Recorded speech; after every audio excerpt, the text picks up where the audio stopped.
All right, here we go. Now, I want to show you today how we're going to graph this curve here, y equals sine theta.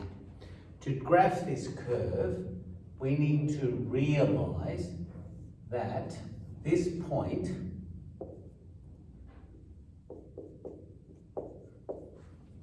when I talk about y, I am talking about this distance here.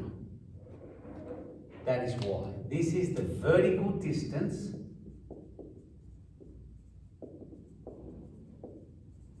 from the x-axis. So, once we understand that this here is a distance and it's how far it is from the x-axis, that sets us up. Sets us up for a unit circle. Pardon me. Now, a unit circle is, as the name would imply, it has a radius of 1.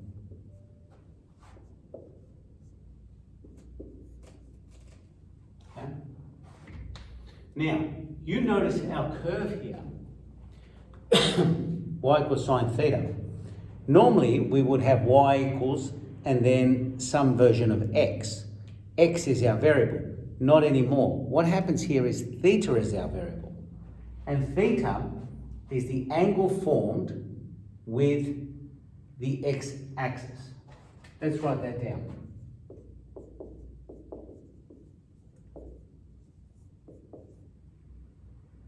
Actually, theta is the angle, right, that tells us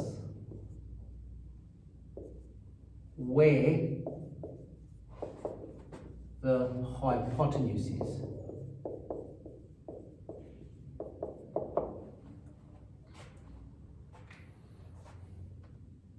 So I'm going to pick a few different angles. First of all, because this is 0, this is where we always start, and we always count counterclockwise. This will be 90 degrees, this will be 180 degrees, this will be 270 degrees, and if we went all the way around, this 0 becomes 360 degrees anyway. So, we're going to do one big, massive table.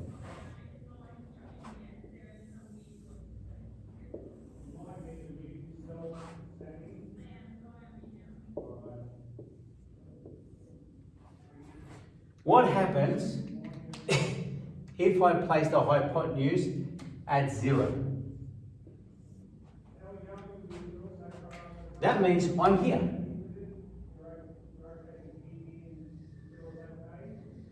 Hypotenuse is there. So the question is, how far away am I from the vertical? Now, it probably helps here if I do one other thing here. Should have done this before, I just realised. That's my unit circle again. I'm going to say that's theta, the angle, right? So that's where my hypotenuse is. That there is going to be a right angle triangle. If I make this point P, then that means that this is the distance x, this is the distance y. So when I want to find y equals to sine theta, instead of trying to find the distance y, I can just find the value of sine theta. So that's actually y. So, what is my y here? If it's on the x-axis, the distance away from the x-axis is 0. What happens if I form an angle with? That's 30 degrees. Now, my distance, that's going to be my y. But I could actually measure it or something like that. Luckily, we have this stored on our calculator. So what is sine of 30 degrees? And you will find it is 0.5. What happens if I choose 60? What would be this distance now?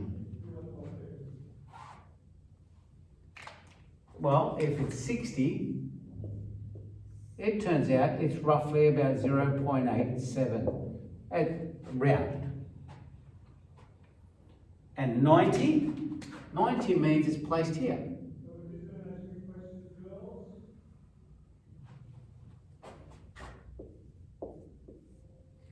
Well, the distance, because this is a unit circle and this radius is always 1, the distance is 1.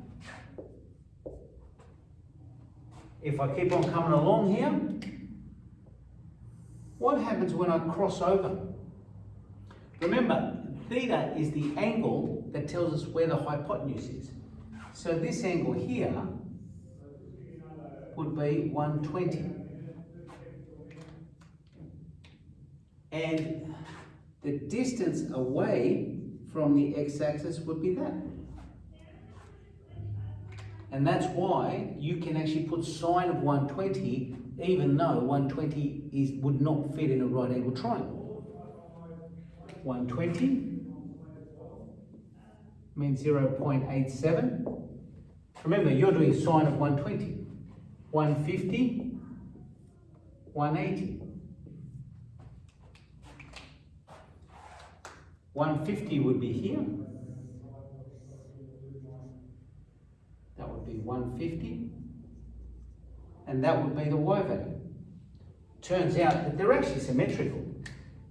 0.5. This would be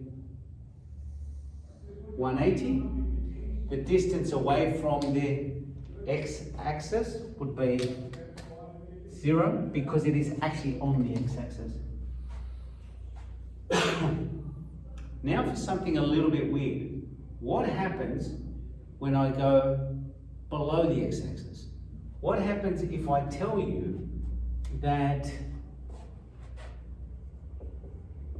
the distance is 210? Sorry, the angle is 210. Now that means here.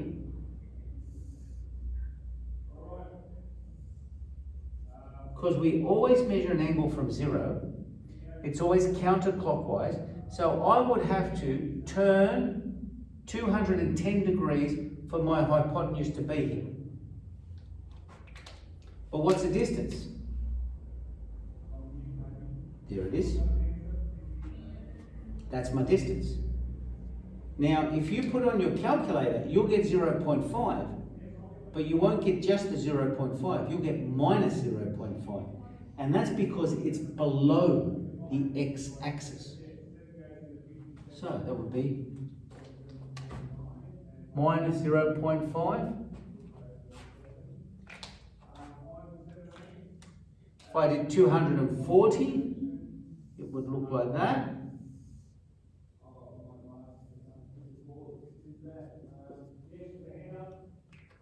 And if I just kept on going, you're starting to see a pattern. 270. That'd be down here. What's the distance away from the x-axis? Minus 1. Now I just put in the last ones. 270, 300, 330, 360, 0.87, 0.5, and 0. Now that's what would happen if we went all the way around. What is this going to look like? Well, it's going to look like this.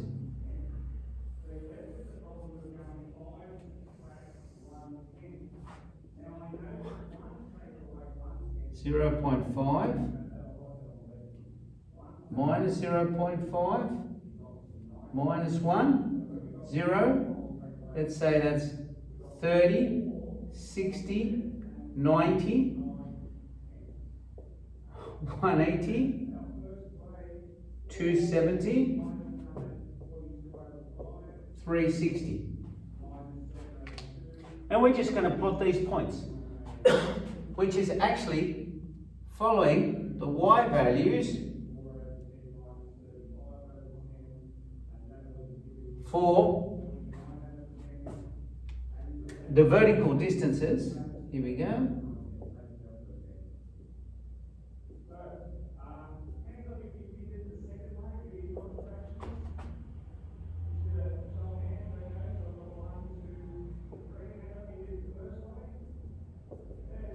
And it turns out to be that sort of thing. Now mine's a bit wonky. They're meant to be exactly the same. One is above and one is below. They're meant to be literally the same thing, only move further across and underneath. And try to do that a bit better. Okay. That's the problem with drawing freehand. And that's my curve. That's y is equal to sine theta. Now remember, this is y and this is theta.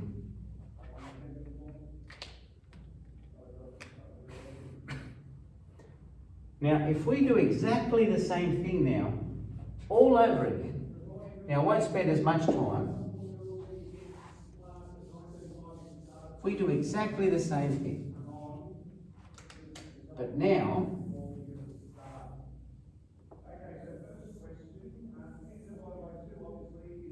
we are going to start here. We're going to think of x as the distance away from the y-axis. And also here, if I look at this, x cos theta is equal to x on 1.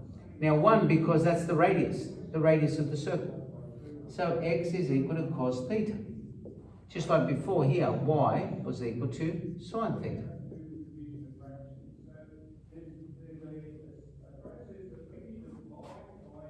Okay. Now if we do exactly the same thing, let's rub the sine curve out. Let's keep these numbers, rub these out.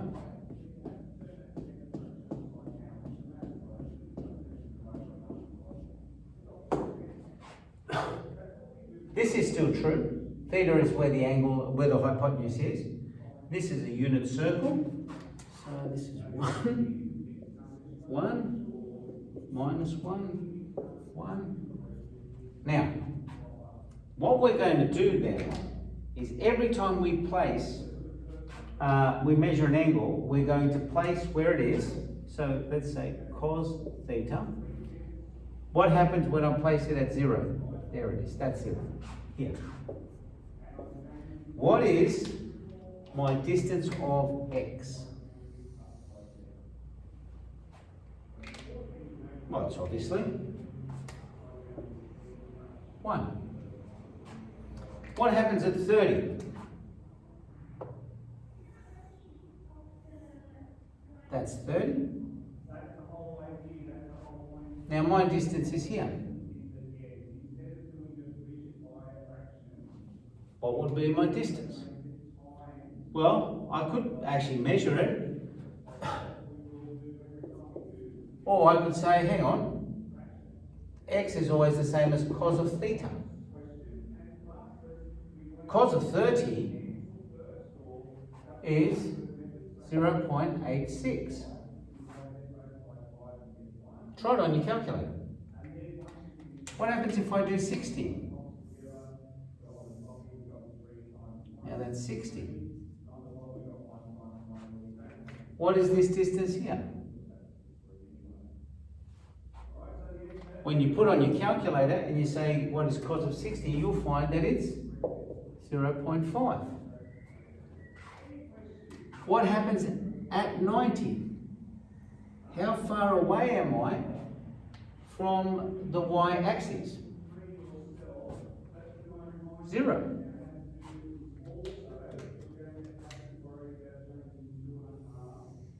$120.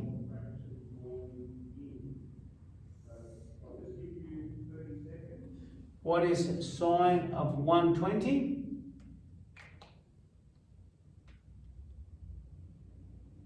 Hang on, I'm being stupid. That's 0.5. That's 0.85. 887. Cos 120, 0.87.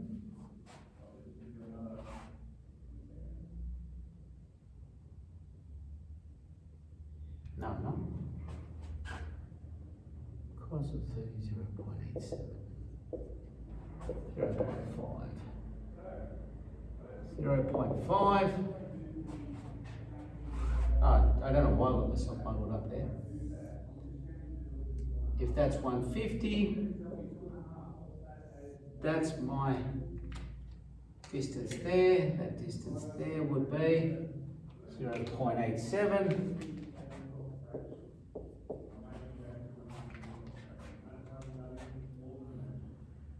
But there is a problem here. Has anybody seen it? What happens when it's 180? That's the distance all the way to there. Hang on, there's a minus here. These distances that we've been measuring, they're on this side. They're positive. These must be negative.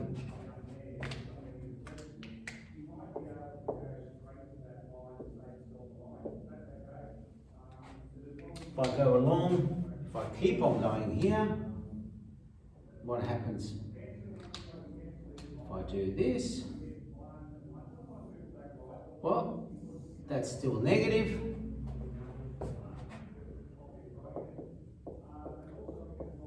Pattern follows.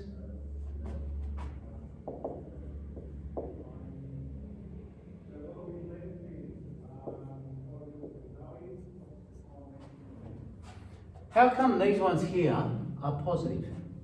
Well, if I look down here, let's say, what do we do? 330.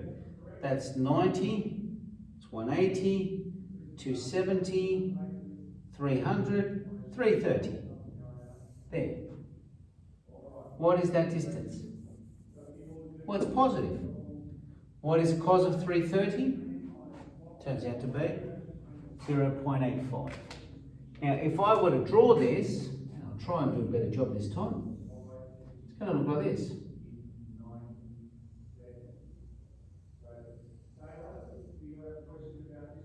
0, 1, 30, 60, that's 0.85, 0.87, that's a half, 0.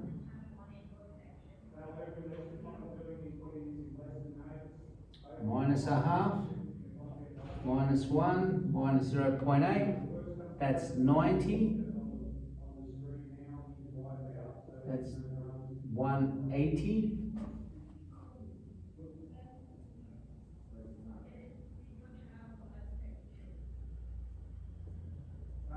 270, 360. It comes back around like that. And it turns out it's actually the same shape, a sine, but it's almost like it's been pushed across. And we'll explain why it's been pushed across by 90 at a different time. These are periodic. They actually go on forever. They have this shape and they keep on going on forever. This is called one period, one repetition. And for the basic curve, for y is equal to cos theta, right? The period, or the basic repetition, is between 0 and 360. Starts at 1, finishes at 1, so it's gone one entire period. Good.